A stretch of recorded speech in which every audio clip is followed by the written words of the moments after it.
bagi seorang pejuang. Penjara itu tidak ada apa-apa.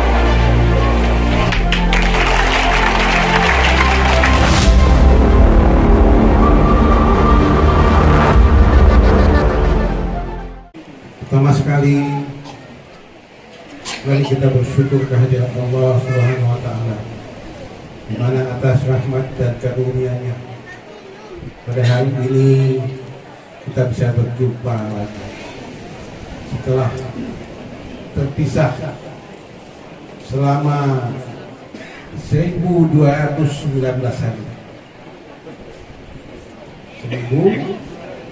1219 hari. Saya dititipkan oleh hakim dan jaksa di Rutan Kahfi. Bagi seorang pejuang, penjara itu tidak ada apa-apa.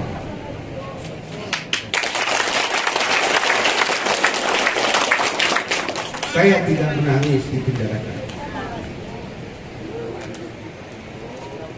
tapi yang membuat saya sedih dan sering nggak bisa tidur. Tengah malam saya terbangun ketika saya teringat kebun PDKS 5.000 hektar yang saya bangun sudah hancur, tidak ada yang kerja. Selama 10 tahun lebih kebun itu dikuasai oleh orang, diambil hasilnya oleh orang yang tidak pernah bekerja menanam, membabat, membersihkan, tapi dia yang memetik hasil. Daerah kita tidak menerima setitik pun tidak. Tapi apa mau saya katakan? Justru mereka marah kepada saya dan saya dilaporkan telah korupsi 51 miliar. Itulah yang padahal saya ingin berjuang supaya kebun itu tetap milik kita, tetap kita yang mengusahakan. 1.500 tenaga kerja yang ada di sana tidak di PHK. Itu terjadi pada tahun 2016. Ketika itu saya masih menjadi anggota dewan di Kabupaten Sini. Tapi setelah diperiksa oleh penyidik, dinyatakan apa yang dituduhkan kepada saya itu tidak terbukti. Tidak terbukti. Tetapi sayangnya kasus itu tidak di SP3-kan, tidak ditutup. Saya tidak mau memberikan 1 peser pun uang karena saya tidak merasa tidak bersalah. Apalagi saya memang tidak ada uang. 3 tahun sampai 2019 datang lagi pihak yang sakit hati sama saya, melaporkan ke jaksa lagi supaya kasus itu dibongkar kembali, supaya saya bisa ditangkap, dihukum. Sebabnya karena saya sebagai anggota DPR membongkar kasus tersebut. Nyata-nyata terjadi kerugian negara waktu itu, hasil hitungan saya mencapai 8 miliar. Tapi setelah diaudit BPKP tinggal 5,7 miliar. Itulah. Sehingga pada saat ini mungkin ibu-ibu, bapak-bapak tahu ada saudara-saudara kita yang menurut saya tidak bersalah sedang menjalani hukuman. Pejabat yang bersangkutan sakit hati dengan apa yang saya lakukan, sehingga saya panggil lagi jaksa supaya dibongkar lagi kasus yang sudah dinyatakan tidak terbukti itu. Dan tanggal 15 Mei 2019 saya dipanggil, diperiksa secara berat. Saya tetap tidak menyatakan tidak ada yang saya korupsi. Entah apa sebabnya memproses kasus itu, namun ada yang berbeda. Yang tadinya kerugian sebanyak 51 miliar ketika saya didakwa pada tahun 2019, jumlah kerugian tinggal 8,5 miliar. Entah apa sebabnya turun hampir 43 miliar. Itulah profil bentuk penegakan hukum di negeri kita. Lalu setelah sidang-sidang selama sekian bulan sampai bulan Desember, dari bulan Juni 2019 saya dituntut oleh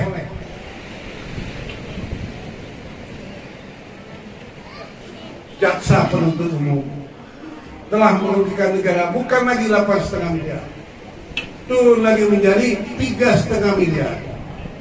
Entah apa sebabnya nggak tahu. Itulah. Dan itu tanpa hasil audit BPK atau BPKP sama sekali.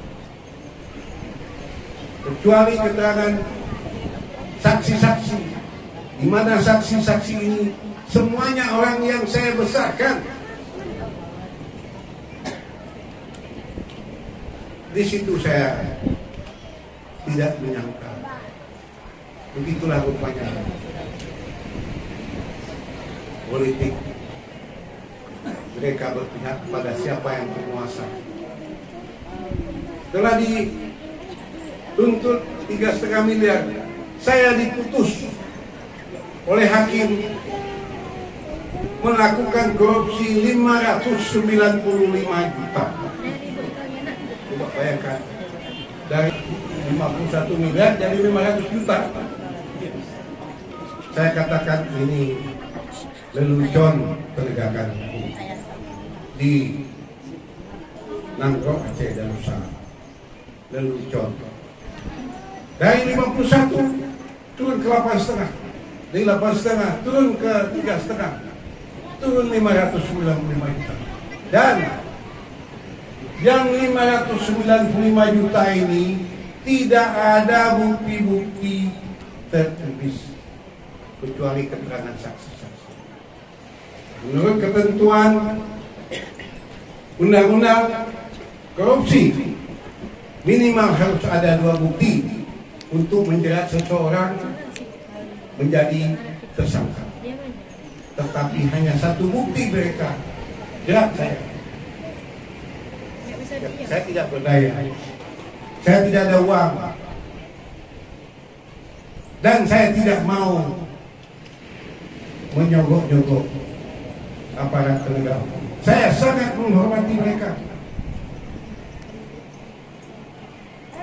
dan saya juga tidak mau disogok-sogok. 3.420 orang PNS selama saya bertugas, saya angkat 3.420 orang sesuai dengan penjelasan Astamuddin. Demi Allah, 1 sen tidak pernah saya minta uang, tidak pernah. Ada yang mau membawa ke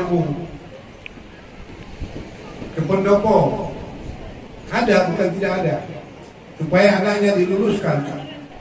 Saya katakan, untuk apa kau bawa ke sini 1 ekor kru?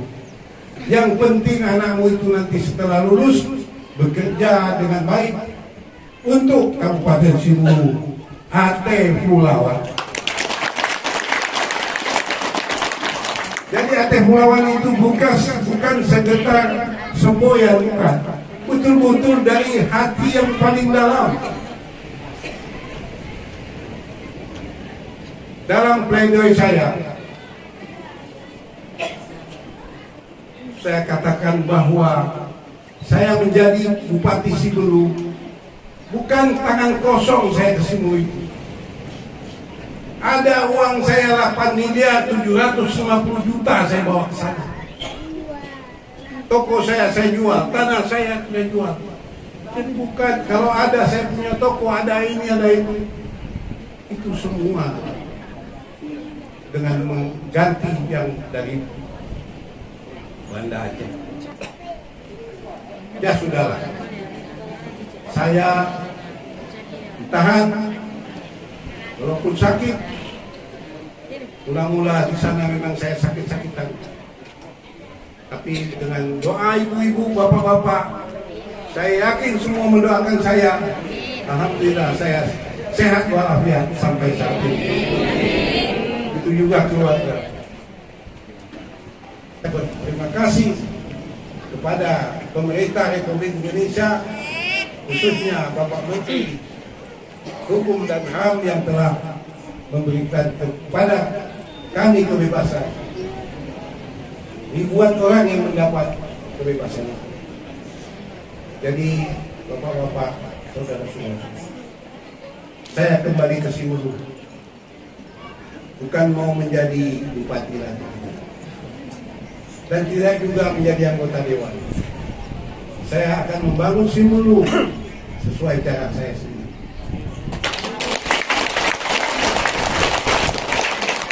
Stadion kita yang terbengkalai